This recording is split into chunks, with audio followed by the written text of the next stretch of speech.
One of the things I wanted to talk about today, as I say, this is a very fast-moving story in a sense, and one of the things I wanted to talk about is something that will be of interest to smart fans out there who are also familiar with maybe what's going on behind the scenes at WWE, the world's largest wrestling company.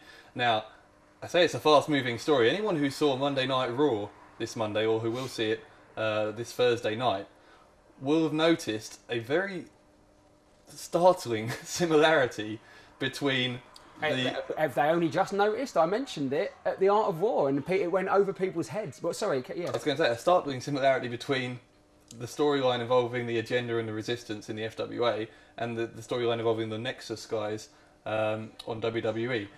Now, you've been saying, as you say, for a while that there's an element of copying or something going on here. What is your response to having seen something very, very similar to the FWA product on Monday night? Well, I've said about the truth. You know, I want to tell the truth. There's certain things I can't really tell the truth about in this. I don't want to lie about it, but it wouldn't be fair of me to expose and divulge too much information.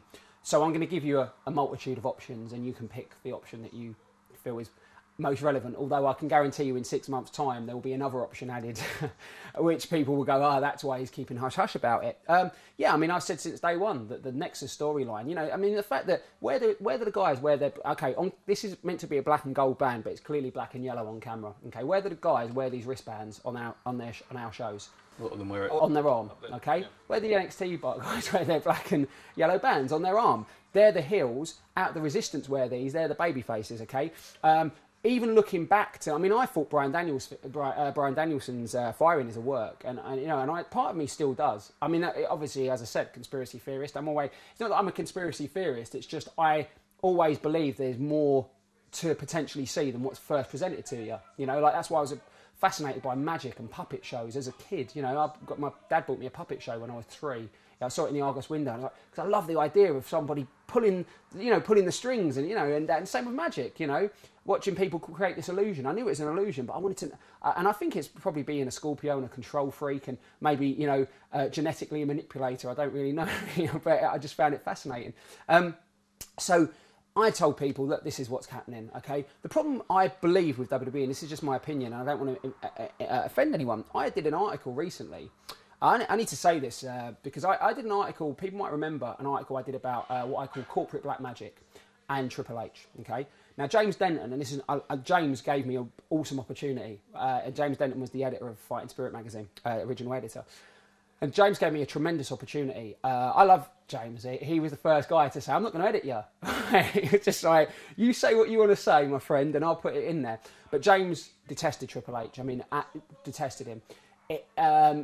And when I did this thing, in fact, we can't see it, there's a picture of Triple H up there with the Maltese cross.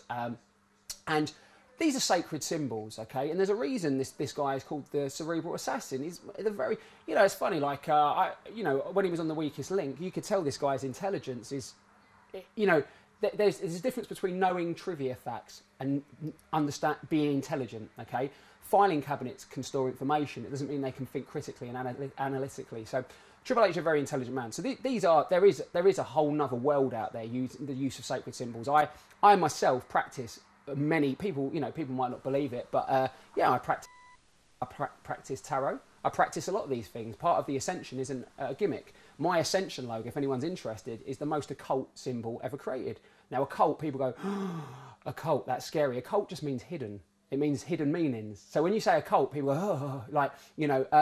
So back to this article. I wrote this article saying Triple H is using these things, not to bury him, but just to say this is what Hitler used, okay? If you look at Hitler, I know this is going a bit off topic, but it will come back to it. I won't go too long off topic, but Hitler was the first guy to use what we now consider marketing, which is the use of sacred symbols. I wrote what the logo means, and this is a science. It's a science we're not taught at school, because if you were taught it at school, as soon as you understand it being used on you, it has no power over you.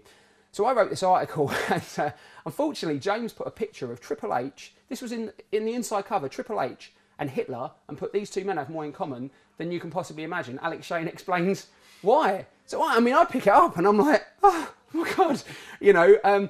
As a consequence, James well, I won't go into it, but there was some, James' departure from FSM was a continuation of that theme. Let's just say that.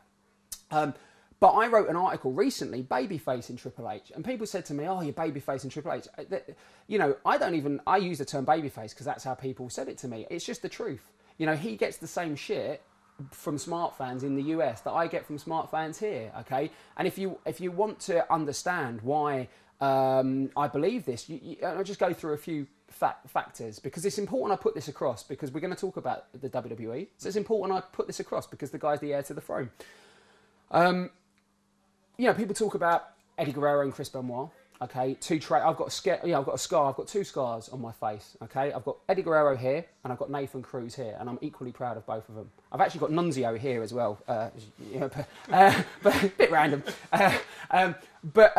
So Guerrero and Benoit, 2 of the greatest wrestlers of the last 20 years, and a lot of people say, here's my point.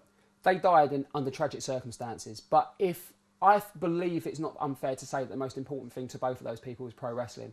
And if there is a wrestling heaven, it would be being in the main event at WrestleMania 20, getting a ticker tape parade, winning the belts, hugging in the ring, being reduced to tears, and having the validation that actually, yes, you have reached the summit, the zenith of your career.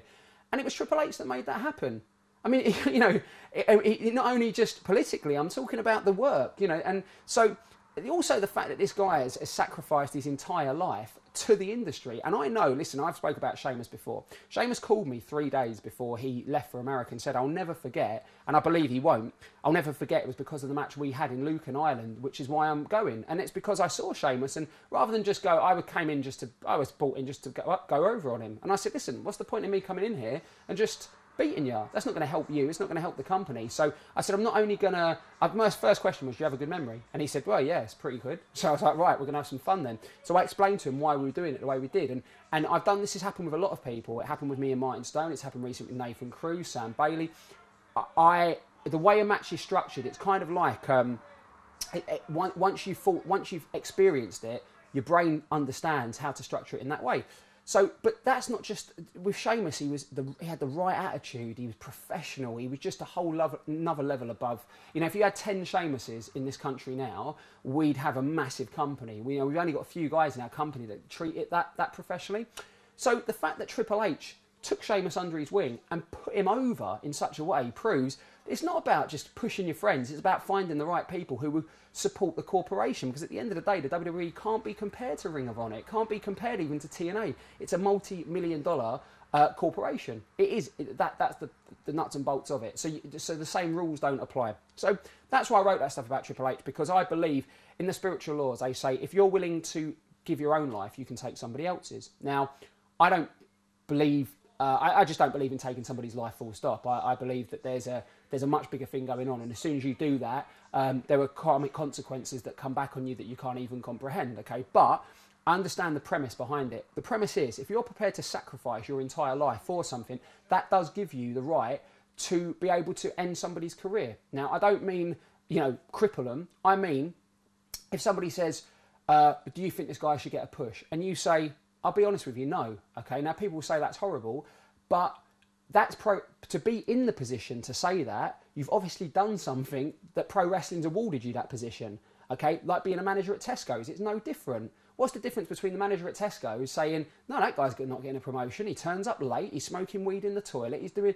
That's the nuts and bolts of being... You're not a prefect, you have put this... that you're working towards a bigger picture, not just your own individual goal.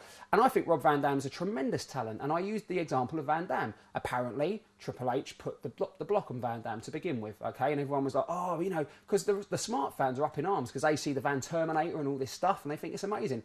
But as much as I do believe that cannabis should be legalised, I completely agree with that. When you sign that contract, you are signing away certain rights. I have read a WWE contract. I understand... I understand exactly how much you're signing away. Pretty much everything. I mean, pretty much everything. If anyone ever gets an opportunity to read it. A friend of mine who's a solicitor looked at the contract and said, "This contract probably won't hold up in court." And I was like, well, there's no way that's the case, because a lot of people sign this. And he said, "Has anyone ever taken them to court over the contract?" And I said, "Well, not to my knowledge." And he said, "Because this sounds like the kind of thing that just a mark will just sign his life away." The first person that took it to court after this was brought to my attention was Brock Lesnar, and guess what? The contract didn't hold up. And we'll talk about this later. This is the resistance, and we need your help.